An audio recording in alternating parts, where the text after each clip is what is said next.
Good evening, everybody, and welcome to tonight's Office Association webinar, which we're running in conjunction with Capco, and the subject we're going to discuss is financial services and consulting in the financial services industry. My name is Clive Lowe. I'm joined by Ed Bonus, who is a consultant with Capco. Ed, welcome, and thank you very much for joining us tonight. Thank you very much, Clive. And I think you've got quite a strong military background, haven't you, Ed? Can you tell us a little bit about that?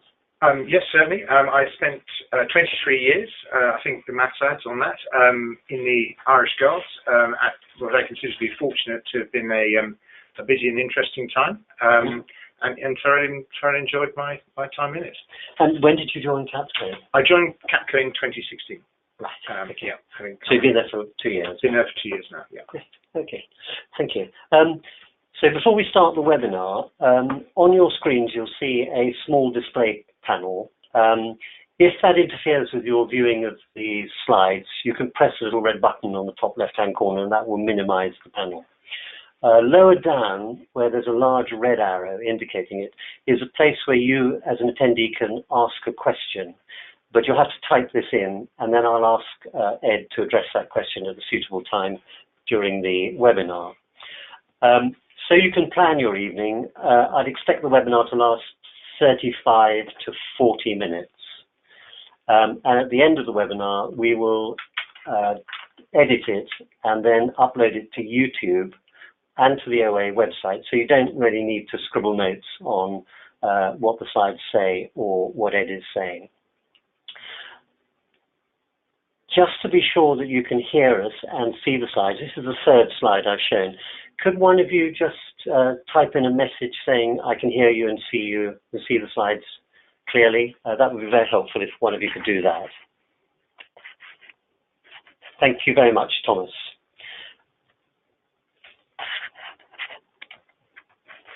Okay then, so tonight's webinar, just a brief word about Capco. It's a financial services management consultancy. They work with a number of the top financial organizations in the world, particularly focusing on new technology, redesigning processes, and of course, regulatory requirements. And in this webinar, Ed will cover the financial services, an overview. He'll talk a little bit about what a consultant does, and he'll also discuss the Armed Forces to Capco scheme and how that works. And hopefully, Ed, you'll mention a few current recruitment opportunities. So, can I pass over to you, please? Yes, thanks, Clive. And it's a particular pleasure to do the webinar. I would have to say that when I left the Army, I found both an internship with a financial services asset management company and my current role through events that are advertised by the Officers Association. Having been asked to explain a little bit about the industry, the role of a consultant, and then talk a little about Capco and its military scheme, I would caveat that I'm certainly by no means professing to be an industry professional, but I hope that this brief overview will set the scene and cover a little of the terminology. Capco has its name for a reason. It's the capital markets company. This pie chart highlights that this is just one segment of an industry, financial services, that sweeps up banking of three types mainly: investment, commercial, retail and private, and a myriad of wealth and asset management offerings and insurance. As the slide seeks to show, capital markets are the marketplace for equity, which is shares, debt, which is bonds, and their derivatives, which include futures and options, more about which later. The capital markets are also segmented into the primary markets, where the investor pays the organization wanting the investment directly, and secondary markets, where two investors trade with one another, either directly, known as over the counter, or via an exchange. Looking now at the parts of the capital markets. On the left-hand side of the slide, some of the differences between the exchange-traded market and the over-the-counter market, as they're known, are highlighted. Broadly speaking, exchange-traded markets allow less experienced investors to trade with a higher degree of regulation and more product standardization, whereas over-the-counter markets allow sophisticated parties, such as financial institutions, to structure their own bespoke deals, benefiting from reduced transaction costs and restrictions. The markets can also be broken down by the asset classes and the products that they trade. And the half of the slide on the right shows a number of these markets and what is on each of them. You will see that the slide also includes derivatives. These are products that are created to reflect some aspect of the financial performance of the underlying asset or its asset class. And it should be noted that bundles of these assets and products are also traded as funds, as trusts, as exchange-traded funds, and investment trusts, for example. One distinction that I should just touch on, but won't labour, is the buy side versus the sell side. I don't propose to labour it, as I say, that in very simplistic terms, buy-side organisations are those such as asset managers and wealth managers and pension funds, which seek to invest in securities on behalf of themselves or their clients, whereas the sell side provide the products that they're trying to buy to them.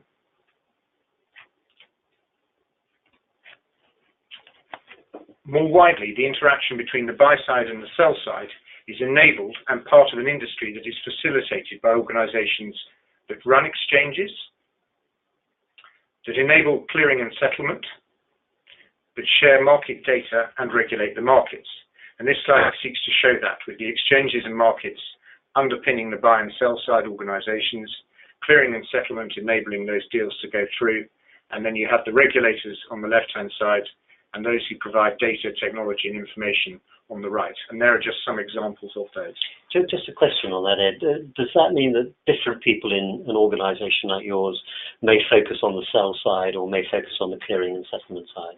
So people specialise in a particular area, do they? Yes, and I'll come on to sort of how we would structure some of our teams later on, but absolutely in the mix of those people that we have in our organisation, we have the people who are experts at change, who will be doing that side of the consultancy, and we also have experts from industry, subject matter experts, who are brought in to give us particular subject matter expertise in areas of this, and then we have, of course, our own consultants who will build that level of experience as they go through their various engagements. Thank you.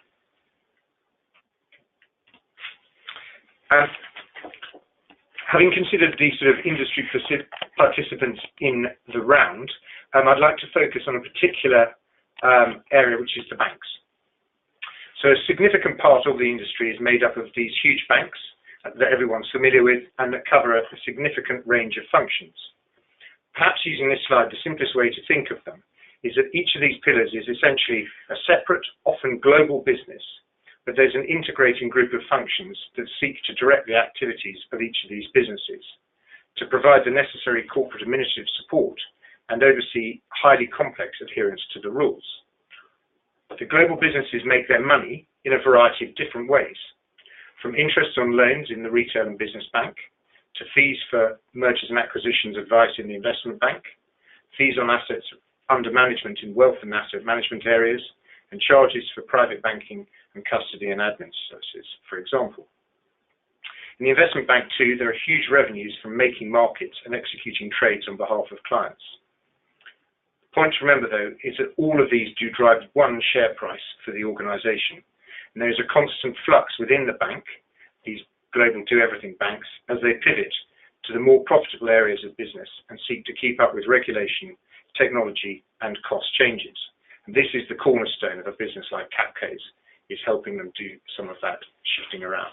And have you been involved in the past with separating the business from the retail to the investment banking side, putting, if you like, Chinese walls between those two?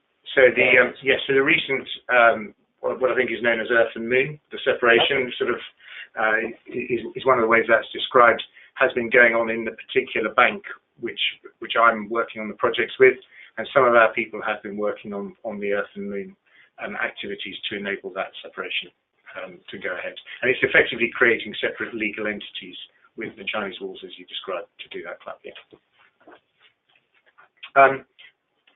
Within this do-everything bank, and going back to some of the earlier slides, the wealth and asset management businesses would be categorized as buy-side. So they exist within that global bank. You have a buy-side element. And the potential of conflicts of interest between the buy and sell side within a single organization drives the enforcement of the Chinese walls that you referred to, separate legal entities and a raft of supporting regulation. As well as the separation of the retail investment banks, the enforced separation of the different functions existed in the UK until late 1980s, when deregulation known as Big Bang enabled the merger into these huge conglomerations of these functions. One avenue, though, that has significantly closed since the financial crash is that of proprietary trading, or reduced significantly anyway, where the banks could play the markets with their own money, sometimes with a significant conflict of interest in relation to their clients.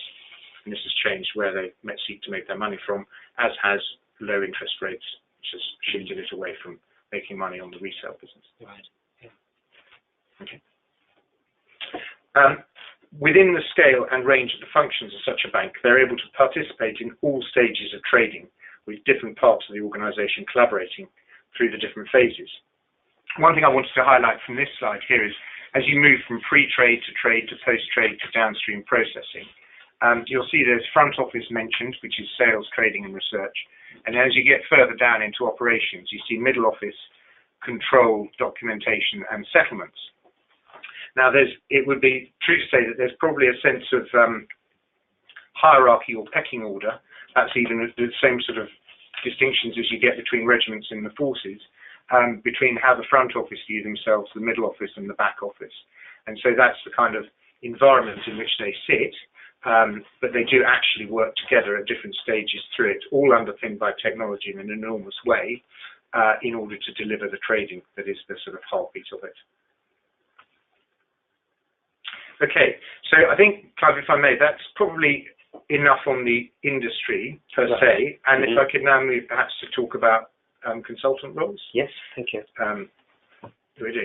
So many of the organisations that have been covered in talking about the financial services industry employ a blend of people, and these range across permanent employees, consultants, service providers and contractors. And they employ them at most levels and for numerous different purposes. Even among the consultants, there is significant variety, ranging from teams of experts brought in to deliver outcomes, which are evaluated and paid against clear deliverables, and ranging right away to individual consultants in on simple time and materials contracts, as if you were paying by the hour for your builder, performing resource augmentation tasks, just performing tasks for the bank or whatever organisation it might be. And there's a whole spectrum between these simple fulfilling of tasks and conducting big change programs where kind of the delivery is owned by the consultancy, and a group of people will come in and do that and be measured in how well that is delivered. Any number of factors play into the decisions, but a number of them include the level of control the bank wishes to retain over a project, the duration and urgency of the task. So some of the regulatory tasks have just forced them to go and get people in because they have to deliver against a strict regulatory or legal deadline.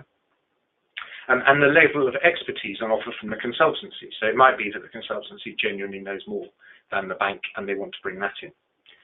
So what, I think, for people leaving the forces and going into this is to recognise that the flexibility and adaptability are hugely highly prized, because the same person might be expected in one 6-month period to go and work in one of these high-powered teams, probably learning from some subject matter experts and some change experts who've been brought up through consultancies, or they'll be expected to go into a role on their own inside the organisation and get on with it, find and grow that. So there is a huge premium placed on that kind of flexibility and adaptability, and people from the forces tend to be quite good at it. That said, there are broad categories of activities that the consultants undertake. And again, this slide, if you refer to it, is very much an oversimplification, but the split tends to be between a kind of project management stream and a business analysis stream, with a hybrid business consultant who tend to be expected to do more of their own analysis as part of a project management role. This is probably worth highlighting. In Capco, the majority of ex-armed forces tend to start off in the project management stream, where the military's organisational and soft skills tend to have the best crossover. However, those with a suitable degree of interest, determination to actually pursue that end, and a desire to build their subject matter expertise have successfully moved up the business analysis chain. And there is one at the moment currently working as a subject matter expert in the digital field, which is the box shown at the bottom. That's because they had that level of interest in it and they've been given the opportunity to do it. Similarly, on the slide, I show an example of hierarchy, which shows the kind of levels in the service on which project I'm currently working. The greater levels of seniority tend to be a function of qualification, but particularly and more so of experience in sufficiently relevant areas of financial services. This can be built rapidly, and is definitely the premium above the theory. To give you an idea, many, perhaps most of the armed forces leavers who are in the program that I work on have found themselves starting in PMO manager roles, which they've then progressed up for. Right. Okay, so that is a snapshot of some of the consultant roles within a company such as Capco, and particularly the kind of thing that the armed forces people have been generally going and doing. So I can now move on to discuss what a consultant does. Before you do it, if anybody has a question, do please send them over, and I'll ask Ed to address them at a suitable time. We haven't had any questions yet, so very happy to take any that you might have. Sorry, Ed, sorry to interrupt you. No, so this slide is a very simple one, which aims to serve two purposes, really. Firstly, it shows the kind of skills that might be needed by a management consultant. And I hope it leaps off the page how many of these are aligned to the kinds of skills and abilities required in military service. Adaptability, communication skills, ability to work well under pressure, leadership and teamwork are all almost taken as a given for ex-service personnel in my experience. And it is relatively commonplace also for most who have had roles that have required analytical capability, logical thinking and problem solving. And so to the gap area, expert knowledge and technical skills. I alluded to the value of experience earlier, but that ought not to be viewed as a barrier to those who want to build experience and are realistic about their start point. Learning relevant techniques, undertaking appropriate industry courses, being genuinely interested, and even becoming skilled in basic hard skills can help really significantly at the start of doing this. It's remarkable how valued is the ability to use Excel really effectively or to produce good presentations. And those things are not taken lightly and have genuine value to the organisation. Lastly, and not on the slide, successful consultants make the most of the opportunities and actively shape their roles. They should be reasonably comfortable with ambiguous tasks and be on the lookout for opportunities to support their consultancy's business development while they're conducting their roles. For many, this degree of ambiguity, the opportunity to grow their own role, is one of the things they find rewarding and actually get from it. But it does require you to be comfortable with it feeling a little less defined than people might be most used to. So I've probably made it reasonably clear as we've gone through where Capco does fit into this. However, just to show it against the industry and other consultancies, Capco is a all services but industry specific consultancy. The relevance for this, for people considering joining an Armed Forces to Capco scheme, tends to be that the majority of our UK clients are based in the City of London, Canary Wharf or Edinburgh, which gives a degree of relative stability over location, which may be good or bad depending on your perspective. It means that there are options over the type of project people join, after the first generally, which is more of a posting, as the HR people tend to find you a role that they think you'll fit in best and have the most chance to succeed from. And it does mean that there is an opportunity to grow some industry-specific experience rather than just generalist consulting by being bounced between different industry areas. So that's where it fits into it. If I move to the Armed Forces to Capco experience, this slide shows how the Armed Forces to Capco person will be outlined from the point of an individual joining and moving through their progression. It is pretty self-explanatory, but there are a couple of elements that I would like to highlight.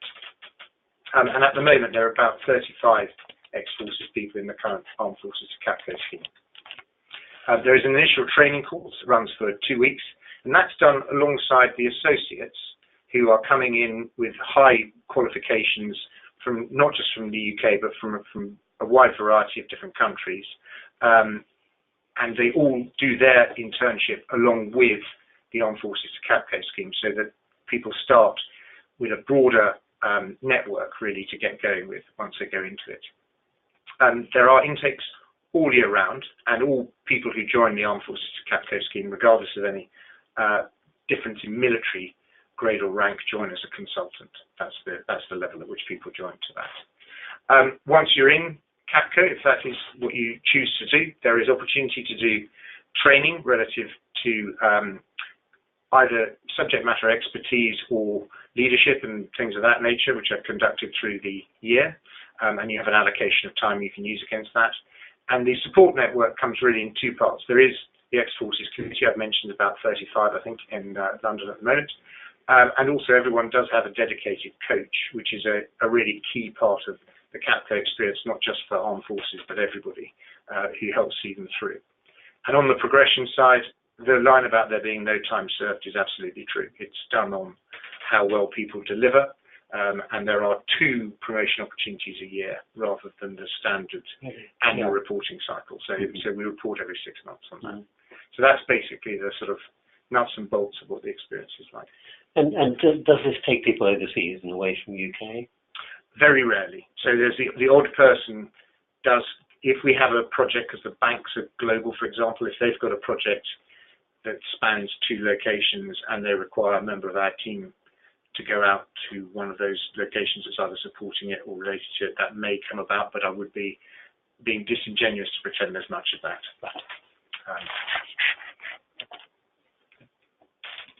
And finally, I've just been asked to highlight about the Armed Forces to Capco Insight Days and Recruitment Days. We run these, as mentioned before, really, we have a series of recruiting intakes through the year. Our next set of Insight Days for 2019 are shown here in a programme. There's 1st of February, 22nd of March, 28th of June, 4th of October. The day is very much about people learning and taking something away on financial services, on consulting, on resettlement as a whole, and then obviously about Capco as a firm. These are conducted in our offices, and they won't just involve the ex-forces people talking. It will include people such as the partners, some of the subject matter experts who will try and paint a flavour of what it's like to be working and doing it within the firm for that. And again, on who can come, really anyone at any stage of resettlement may apply to these the Armed Forces to Capco Days. It is exactly what it says. It's an opportunity to come and find out a bit, see if you like it, and compare it with some of the other opportunities that are out there. But yeah, if you would like to, please do come along. Do you run any work experience? You know, people coming in and shadowing somebody for a day or a week or something like that? No. So I suppose what's probably, again, and thanks for raising it, worth highlighting about the Armed Forces Capco scheme is we don't run an internship. They did originally when they started it and decided that it was better to just have the Armed Forces to Capco Days where people get the chance to come in and have a really good look around. Then there is, if people do want to apply, which they get told how to do at the Insight Day, then they'll be brought in. That is a couple of interviews and an opportunity to do a kind of presentation on the piece of work that they're given to do. And then once, and if that is successful, then you get offered a role within Capco rather than an internship. And, you know, that's quite nice, I think. And there are quite a few people who have done internships and also then gone on to these roles. So, Clive, I think that's probably all of the stuff I had to talk to you about. Well, thank you very much. Ed, can I just ask you a question? I'm just looking at this one. How long did it take you to get a good grasp of the industry and nomenclature? And how quickly does it change? Okay, so on the industry and nomenclature, I was looking for a role in this particular industry, and I did some qualifications because I wanted to learn about it during my resettlement period. So, and my dad had been a fund manager, so I think I had a little bit of a sort of leg up on that kind of stuff. But I think generally speaking, it's certainly not something to be concerned about. You've seen how broad the industry is. Most people end up working in a quite focused element of that, and they'll learn the bit that is pertinent to their particular role very quickly. And then to get the sort of general awareness, I think most of the people, to be honest, who join the Armed Forces to Capco scheme, they start with that initial 2-week training period. That gives them a very good oversight. And, you know, within 3 or 4 months, most of them know enough to have the conversation at the level that's required. Here's a sort of individual request. How would Capco view a mid-20s non-graduate Army officer with 6 years experience applying to the Armed Forces to Capco experience? I mean, absolutely, please do. They as I tried to highlight, they will look at an interview. They'll look at what your CV says about what you've been able to do in the way that anyone else would. And I suppose one of the things that I do think is quite good about the assessment is that there is a problem you are given, and you get to go and work on it and then present it, which is a quite good way of seeing whether people have got good potential without requiring, a lot in the way of the qualifications and stuff like that. The entry requirement to apply for the Armed Forces to Capco scheme is to have been in the Armed Forces, and they'd be quite happy to look at you. Okay. Because that does actually cover a later question. What qualifications did you get? It was a specific question to you before moving into the industry. I think you've answered. I did the investment management certificate, which is something I wanted to do and was quite a good return on time. So there's a fair bit to do, but it sort of gives you a lot of knowledge for not too much time, and you get a decent qualification end of it. I also then did the Chartered Financial Analyst Level 1 exam, and I haven't used that once. So I would say, that would be too much. I would also add that there are people I know in the firm who sort of believe that the investment operations certificate may be more relevant to what we do than the investment management certificate, because it would be fair to say we do more in the banks, dealing on their operational side, regulatory side, technical side, than we would do doing investments in asset management somewhere. So whilst it is a feather in one's cap to do these things, the focus for a company like ours is probably more on operations. But I would also say that it is not necessary to do these qualifications. That is not what will be looked at if you are wanting to apply to Capco. Although, if you're genuinely interested, and that's a way you show the genuine interest, that's obviously going to help. And the final question here, which is close to everyone's heart, what might a consultant's package look like in the early stages of joining, first couple of years or so? So, a couple of parts to that then. I don't think I'm allowed to talk about the money side of it, so I've heard there's a company called Glassdoor. And as I say, I think, everyone joins as a consultant. It's also the case that I think if people are going through the recruitment process with us, they will probably get an opportunity to ask about that kind of thing with human resources.